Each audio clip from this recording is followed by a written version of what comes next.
it's Pamela from Yorkshire in the north of England. I'm just on to give you a little update really. I haven't been up to much crochet wise. Can't really say I've got a good excuse because my arm's a lot better, but it's been a bit too warm to work on my blanket this week. We're having a mini heat wave just now. It's going to get cooler I think after the weekend. But I did do some on my blanket up till then. I got the variegated part completed in the middle and I'm onto the mustard, so I'll pop a picture in of what that's, you know, where I've got to with that. So last night, I don't know why I didn't think of it before, but I got the runner out because obviously it's cotton, it's only small, very lightweight. So I did a little bit of work on that. I'll put a picture in just to remind you what it looks like really.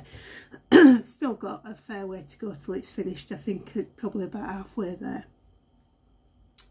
I've been doing puzzles really, a lot of puzzles, both online and you know, in crossword books. I've just been feeling you know, just doing a bit things like that really. Been reading, and also I've gone down a bit of a rabbit hole with the family tree. My cousin has been working on the family tree for a long time. He last gave me an update 2 years ago, and I'm ashamed to say that I haven't really looked at it, and he wanted me to help him with some facts. Anyway, I'm finally onto it now, and I've got quite a way with it actually. I've decided to start on two that I know the least about. My mum's maternal family know loads, like I've said before, where that side of family where you know, woven into the fabric of Birstall up in West Yorkshire. They've been there for, you know, donkeys. And on my dad's side, know very much in South Yorkshire, but my dad's father was quite interesting really because of circumstances which we've never really fully understood, because he didn't want to talk about it, and he very much made his way in the world and ended up very comfortable in old age. So he didn't do bad for himself, but there was tragedy when he was young, and he ended up having to leave home and lost contact with his siblings. We did find them. We went looking, 50s and 60s, before I was born, and after I was born I remember going looking, and he found them all. But it looks like it's becoming obvious why that was now, and probably why it was upsetting for him to talk about. When I've looked up, I've found his father. Now, I have a feeling his father was, I don't know whether not very good or whatever, but his mother died, so I think that's probably why.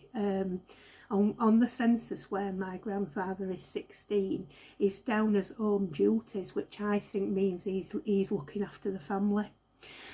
So whatever the father's up to, he's not doing what he should do. So I think, and he obviously had to make his way in the world, so he left.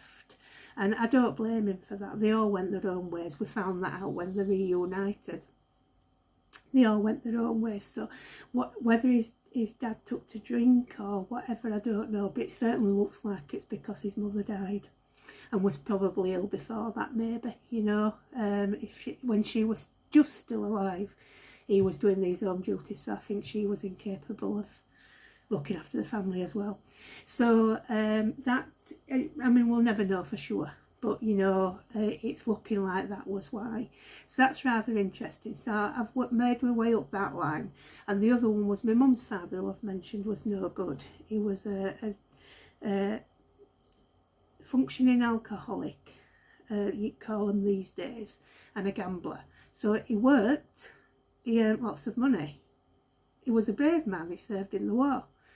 But my mum always said if the pub or the bookies got in first, there was no money for the family. So my grandma left him when my mum was 5.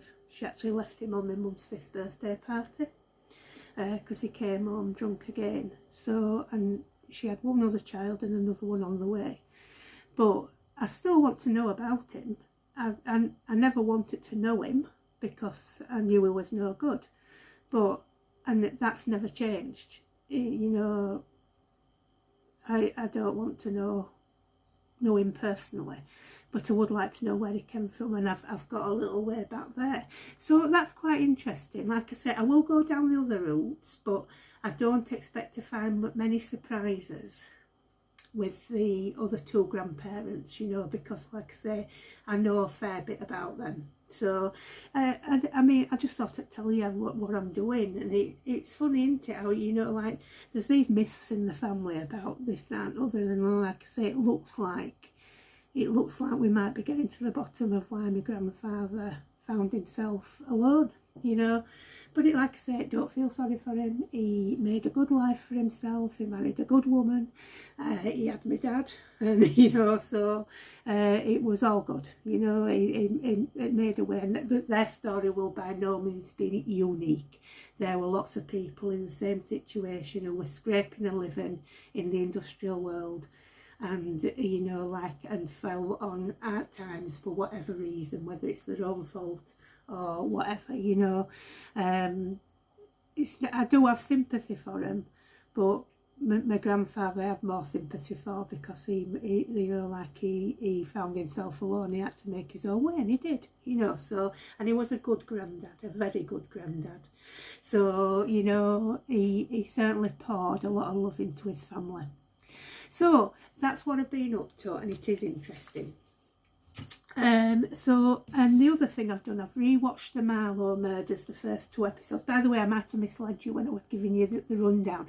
The tattoo bit, by the way, she don't get that till later on, so you'd have to watch the additional 6 episodes to see that. But yeah, so I don't know if you do it like this when you're wanting to do a project. I start making notes. I mean, I've watched it a few times anyway, but I started making notes, so I'm like, made myself a list, but none of them are giving me inspiration of something to do just yet. But I've got sweets, because Judith likes sweets, travel sweets in particular, which for us, in our family, we always have barley sugar as travel sweets. Crosswords, she's a crossword writer. She's into the swimming, which I've mentioned. You see an old MG car in the film, in the TV show. She's got, like, I call it a black cat, but it isn't. It's very dark grey, almost looks velvet.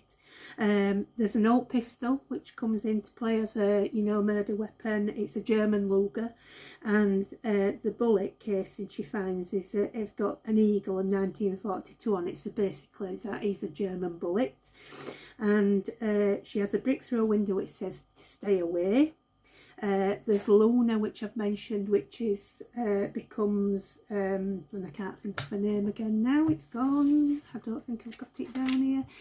The lady who walks dogs anyway, she takes on Luna. That was Iqbal's dog, and I'm not going to explain, but he's involved in the storyline.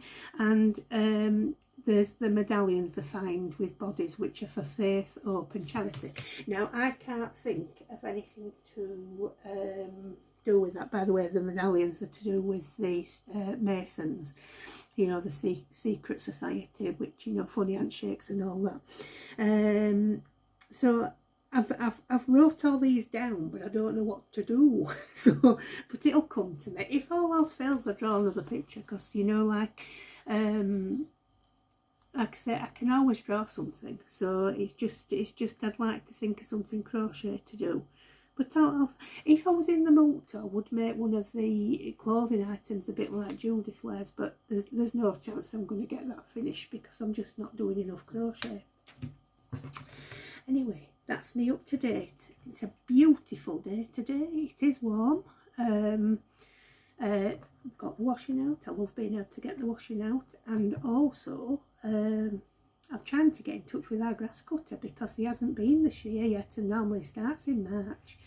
And our garden is looking wild. I mean, it's good for the wildlife, but it is seriously covered in dandelions at the moment, which, I mean, I would never put you know, weed killers on them, because obviously it'll kill the wildlife, and I wouldn't do that.